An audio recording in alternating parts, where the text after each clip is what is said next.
ese wigeze umenya ko kubeshya bigira ingaruka zidasanzwe ari mu buryo bw'umwuka, mu buryo tubamo imbere mu bugingo, ndetse no mu buryo tubaho mu buzima bwa buri munsi, ubuzima bufatika, imibereho ya buri munsi? Iyo tubeshye tuba twitandukanyije n'Imana, iyo tubeshye tuba twisanishije na Satani ari we Sekibi, tukitandukanya n'Imana, tukareka Imana, kuko Imana niyo kuri. Bibiliya iravuga ngo abayisenga bayisengera mu kuri no mu mwuka. Imana ni umwuka, Imana ni ukuri, abayikorera barabizi ni ukuri nyine, donc bakwiriye kugira ukuri, babana n'ukuri, bakora iby'ukuri, bagendera mu kuri mu buzima bwa buri munsi. Ibintu dukwiriye kuzirikana cyangwa dukwiriye kwibuka mu gihe turi kugerageza uyu muco wo kubeshya, cyangwa se mu gihe twabigize umuco, mu gihe uri kubeshya, ibi bintu bizirikane, ntukabyibagirwe. No mu gihe ucitswe ukabeshya, ntukibagirwe iki kintu, kiye gihora kiza mu bwonko bwawe.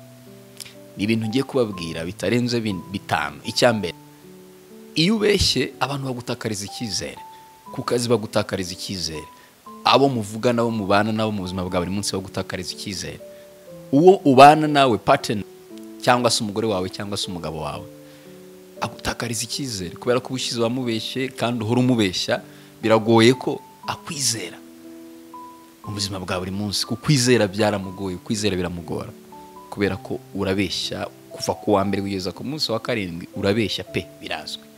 Biragoye rero abantu bagutakariza icyizere. Icyo ni ikintu cya mbere. Icya kabiri, iyo tubeshya bidutera ingaruka nyinshi mu buzima mbi, bizana ingaruka mbi mu buzima tubamo bwose. Yewe bishobora no gutera divorce mu rugo. Iyo usanzwe ubeshya, umuntu akakubabarira neje, akakubabarira ugakomeza, bikaba umuco, bikazaba nk'indirimbo. Hari abantu badakunda ibinyoma, ushobora kumubeshya akavuga ati n'ubundi ndagiye, ni gute utanshi inyuma, n'ubushize warabikoze, ndagiye. Bishobora gutuma habaho divorce. Ikindi, bishobora gutuma habaho ingaruka zo kubura opportunity, cyangwa se uburyo bw'akazi. Uyu muntu kumwizera biragoye, kubera ko n'ubundi naho yakoraga, twasomye CV dusanga yagiye yirukanwa mu buryo budasobanutse, yarabeshyaga, afite ubutiriganya, yagize ubutiriganya bwinshi. Ni umuntu ugira utuntu tw'ubucakura bwinshi. Mpa amafaranga kuwa mbere nzayaguha, reka da.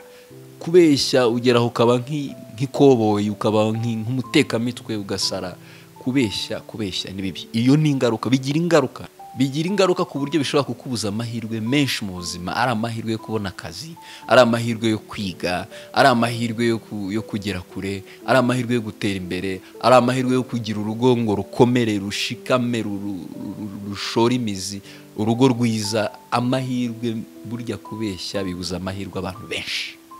Icya gatatu, kubeshya bitera confusion, bizana amayobera mu buzima bwawe. Abantu uba warashanze abantu, wirirwa nyine umeze gutya, usirikira, nta umenya, umera nk'umuntu watetse imitwe, wataye umutwe, uhora uri mu buzima butagira icyerekezo. Umuntu wese anakubonye abona, rimwe na rimwe abantu bashobora kugira ngo waranasaze.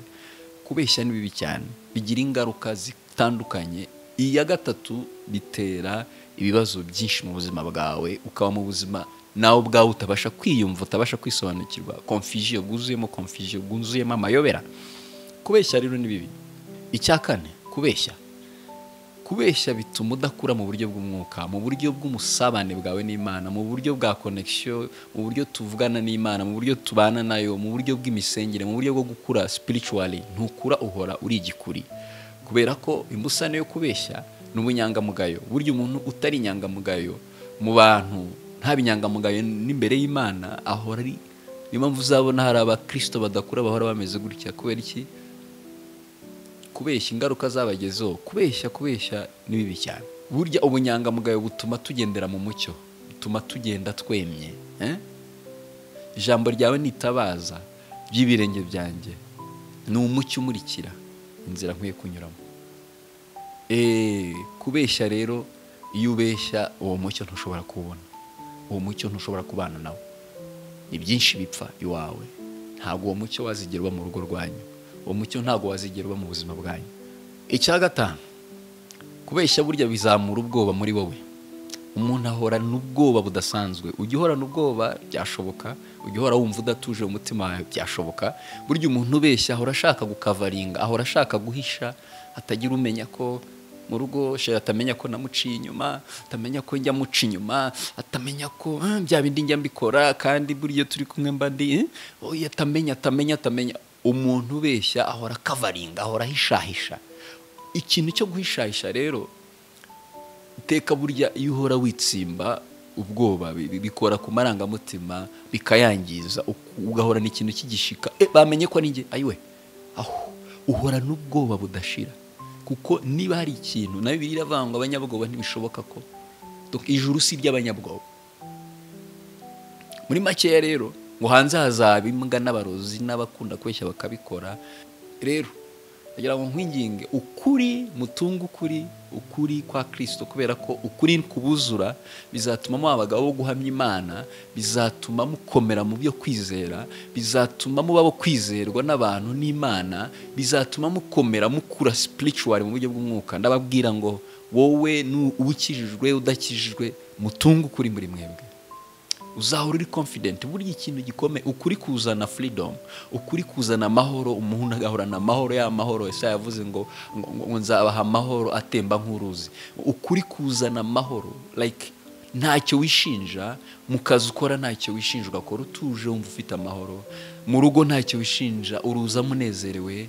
Mu buzima bwa buri munsi wumva unezerewe, ugira amahoro. Ukuri yo kuzuye umuntu ahorana amahoro ya Kristo. Ukuri yo kuzuye umuntu ahorana freedom, ahora yumva bohotse. Niyo mbabwira ngo mugire ukuri kube muri mwebwe, mwirinde ikinyoma. Nta ngaruka nziza y'ikinyoma. Nta muntu nabonye wakijijwe n'ikinyoma.